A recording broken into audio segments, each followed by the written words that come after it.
Mengapa sekarang ini nasionalisme kok merosot? Mau diakui atau tidak? Lu jangan sekali-kali coba injek-injek Indonesia.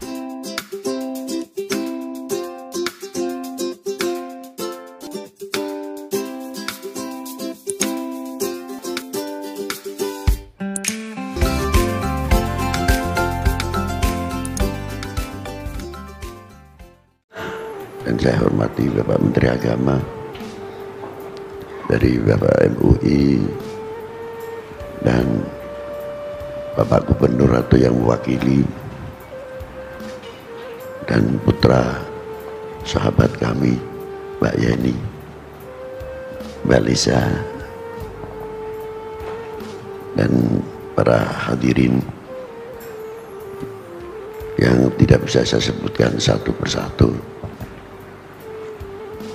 Maaf, tidak berarti kita mengurangi hormat takdim kita kepada para beliau. Pada siang hari ini menjadikan satu kebanggaan dan yang luar biasa untuk kita semuanya, di mana letak kebanggaan mestinya menjadi toladan untuk wilayah per wilayah mampu mengadakan kebinekaan seperti hari ini. Tidak harus Kapolda atau Kodam kemarin, mestinya harus tumbuh, akan memberikan satu pencerahan di mana setiap Kapolres yang ada di Jawa, Sumatera dan lainnya khususnya memberikan satu mercusuar, dipandang dari beberapa sudut. Tadi sudah diterangkan dari sisi agama oleh Bapak Marsudi dan oleh Bapak Menteri Agama kita. Tapi sedikit saya juga mempelajari, hanya sebagai menyempurnakan atau bukan meluruskan, menyempurnakan. Mengapa sekarang ini nasionalisme kok merosot? Mau diakui atau tidak? Merasa memiliki handarbenih kepada republik ini yang di backup, yang dibentengi oleh kekuatan agama masing-masing sebagai benteng-benteng yang kokoh. Apakah tidak mengkhawatirkan apa selaku bangsa kalau sudah melentur merosot, merasa handarbenih memiliki kepada republik ini? Dan sejarah perjuangan, sejarah peleluhur, sejarah pendiri bangsa ini, saya terkadang bertanya kemana beliau-beliau itu. Setiap anak apabila taatnya kepada kedua orang tua luar biasa, pasti akan mengetahui jerih payahnya bagaimana melihat orang tua mencari sesuap nasi, dan bagaimana payahnya orang tua, bapak bangun pagi sudah sampai sore hari banting tulang. Untuk siapa? Untuk regenerasinya. Walaupun yang paling barat seperti apa dalam ekonominya, tidak akan mengharapkan anaknya seperti dirinya. Untuk mampu menjawab tantangan umat, tantangan bangsa, karena orang tua seperti kita ini selalu introspeksi. Iya, zamanku itu payah. Ojo sampai, jangan sampai ini anak-anak kita nurun kepada kita di zaman yang sama.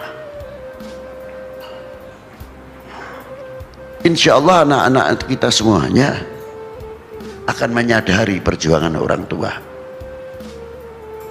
Tapi kalau sudah tidak mengetahui perjuangan orang tua, taunya rumah mentereng, sudah ada kendaraan dan lain sebagainya, ya kita tuh terkadang bingung sendiri. Bagaimana bangsa ini? Bagaimana republik ini yang saya tanyakan?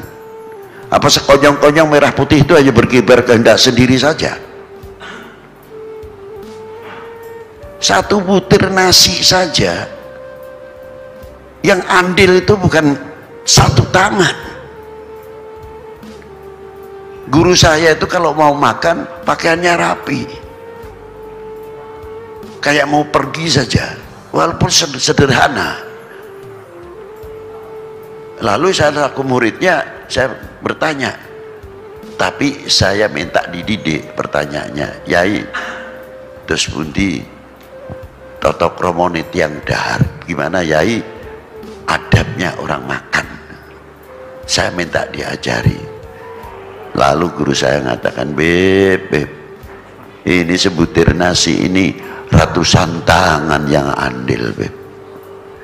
Kalau begitu jatuh saja saya ambil, karena saya tidak mampu menciptakan setengah butir nasi saja, tidak mampu, apalagi satu butir. Jadi saya berpakaian begini ini hormat kepada si pemberi rezeki, itu hebatnya.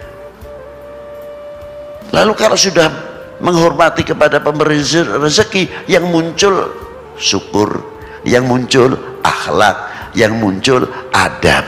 Mau nyalahkan tidak bisa. Itu adab orang makan. Diambil. Sedangkan doanya mau makan saja mengundang toleran yang sangat luar biasa, menggunakan harful jama', tidak menggunakan mufrad dalam grammar. Artinya kami atau kita tidak menggunakan kalimat saya. Allahumma barik lana, ya Allah berkahilah kami atau kita semuanya, yang nyangkul, yang matun, yang sebagainya pertanian. Nah dari situlah andil-andil tangan banyak sekali. Sampai jadi nasi pun tidak cukup satu tangan.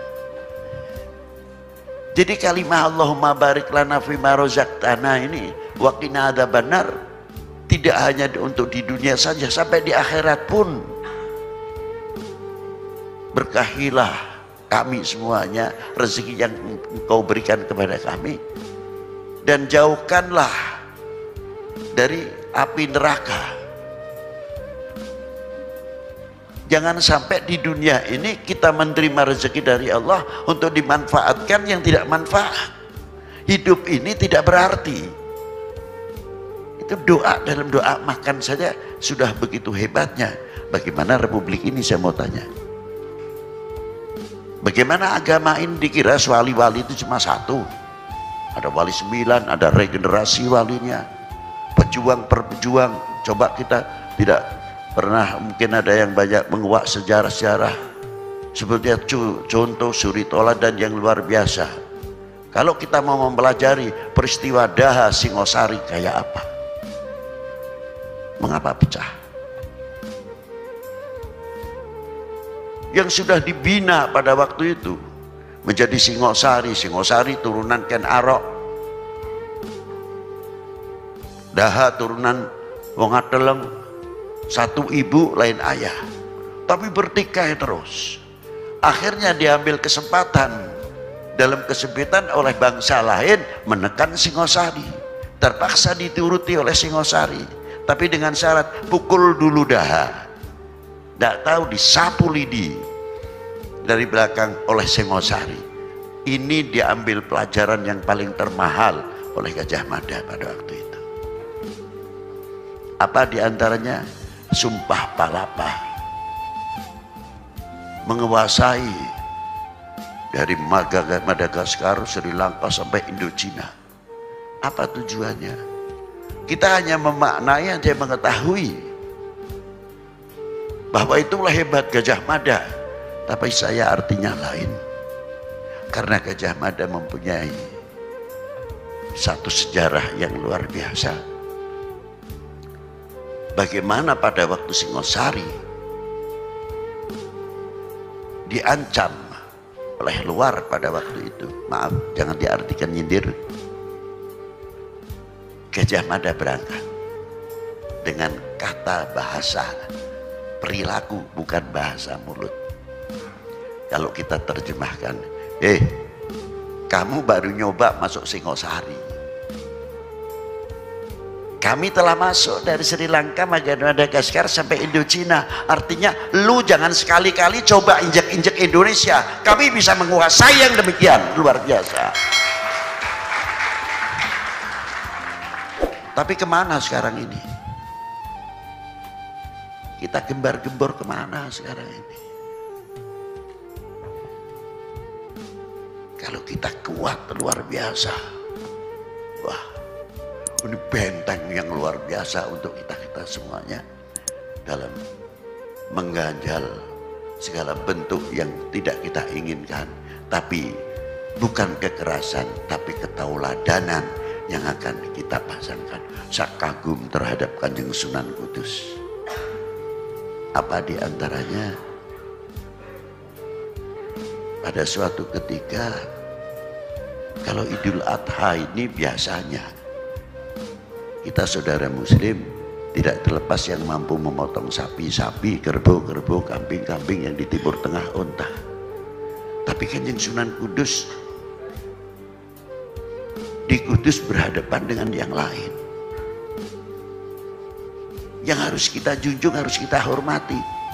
Sapi ini menjadi hajawan yang diistimewakan. Tapi Kanjeng Sunan Kudus hebat.